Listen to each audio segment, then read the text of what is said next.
Royal Win, shinda magari ni mengi zaidi kwenye kasino ya mtandaoni nambari 1 Tanzania.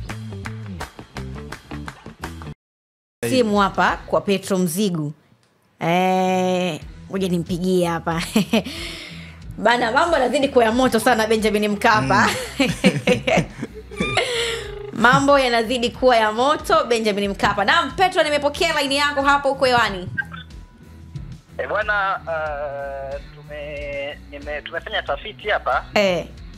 Kuuliza kwa nini mpaka Simba wajaje hivi sasa, na kwa majibu tuliopewa ni kwamba licha ya kwamba kikao kimeitishwa kwa klabu zote mbili, lakini hazitaingia kwa pamoja, kwa maana ya kwamba hivi sasa ni zamu ya mamlaka husika kuzungumza na Dar es Salaam Africans.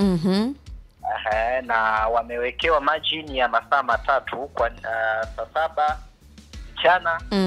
Itakuwa ni zamu ya Simba ya klabu ya soka ya Simba. Kwa hiyo tunatarajia kuanzia pengine majira ya saa 6 kuanza kupokea viongozi wa Simba hapa kwenye uwanja wa Benjamin Mkapa. Sawa. Vipi kuhusiana na mechi? Vipi kuhusiana na mechi kwa muda huo wa kikao? Kwa muda huo wa kikao kwa upande wa Simba, lakini pia na mchezo wa shirikisho la FA. Hilo ndio swali ambalo wote tunajiuliza, lakini wao wame kwa namna ambavyo sisi wenyewe tulikuwa tunajadili hapa, tumepiga mahesabu na kuona pengine vikao hivi vilikuwa vinagharimu masaa 2 mpaka 3 kwa kila timu. Kwa kila timu, kwa maana ya kwamba kama Simba amepangwa kuingia saa 7, pengine kikao hichi kwa upande wa Yanga kinaweza kaenda mpaka saa 6, na baadaye watu wakaenda break fupi, wakarudi kwa ajili ya Yanga, wanaenda na Yanga mpaka saa 6, wakarudi saa 7 kwa ajili ya Simba mpaka saa 9.